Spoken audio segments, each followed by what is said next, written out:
Personal finance can be a difficult topic for many. In fact, 44% of Americans find personal finance to be the most challenging topic to talk about, even harder than death. However, this does not need to be the case for you. By learning how to budget properly, you can avoid being part of that 44%.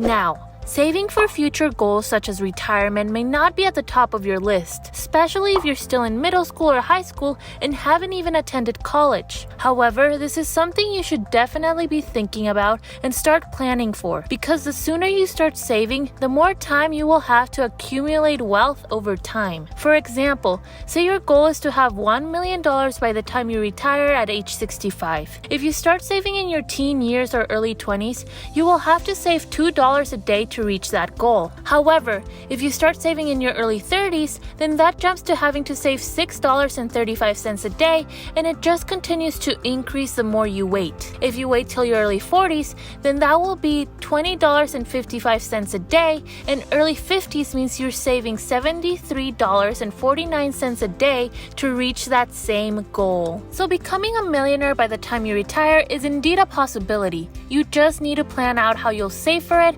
and start as early as possible. But there's a couple of things you need to understand before getting there. The first thing is distinguishing needs versus wants. Needs can be considered any expenses that you need to make that are necessary for your survival and well-being. This includes food, housing, utilities, transportation, and similar things that you absolutely need. A want can be considered things you desire, but that if you don't obtain them won't impact your life and well-being significantly. This can include tickets to events, travel, unnecessary electronic purchases, and other similar types of spending. Now, spending money and even buying things that are considered wants isn't necessarily bad, but it's important to not get in the habit of spending more than what you have. This type of spending can lead you to a deficit, which is bad because when you have to borrow money, that borrowed money usually has interest, which will cost you more than if you had spent within your limits. In order to avoid this, it is important to track your spending and budget for what you want and what you need to spend money on. You can do this by making some sort of money map or spending plan that will help you plan out your expenses for each paycheck that you get and keep track of where your money is going. To create a budget, you will first write down your income, which is the money you have coming in, and your expenses, which is the money going out over a specific period of time. For example, say I have a part-time job that pays me $180 during the span of 2 weeks.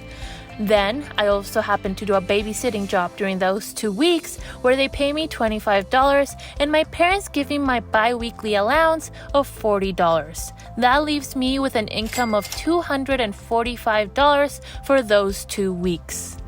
As for my expenses, I will make sure to put $20 into my college saving account and $20 into my emergency savings account. Then, let's say I live at home with my parents, but I still have a few expenses that I need to make during those 2 weeks. So I have to write those down. First, I spent $35 on my cell phone plan and $38 on food when I went out. Then I bought some pants for $27, got a haircut for $23, got gas for my car for $36, and bought my mom a birthday present for $40. I add all of those expenses up and end up with having spent $239 during those 2 weeks. I then subtract those $239 for those expenses from my income of $245 and end up with $6 left. What this tells me is that I stayed within my budget and now have $6 to spend however I please. So I'll be putting that money into my savings as well. This is an example of a good budget. However, let's say instead of spending only $38 on food when I went out,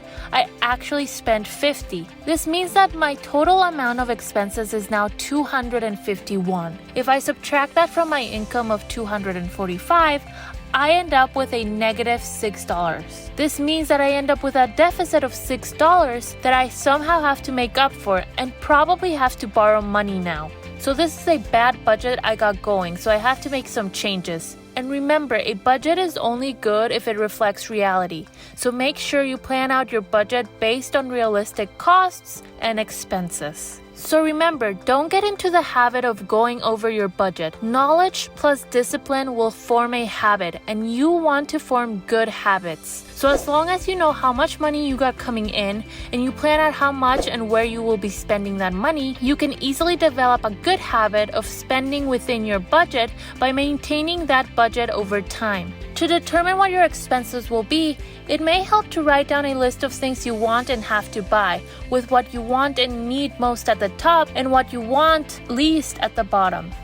As you get older, your income will probably increase, and you want to make sure that you don't get blindsided by that and start spending unnecessary amounts of money just because you have more. Instead, adjust your budget so that you can buy what you need, but also set aside money for savings. This will make it so that as your income increases, your expenses decrease, or as your salary increases, your lifestyle expenses stay the same. Figuring out how to stretch your money by using coupons, taking advantages of sales and reward point programs, and other similar tactics will help you with this. Also, always keep in mind that emergencies and unexpected costs do happen.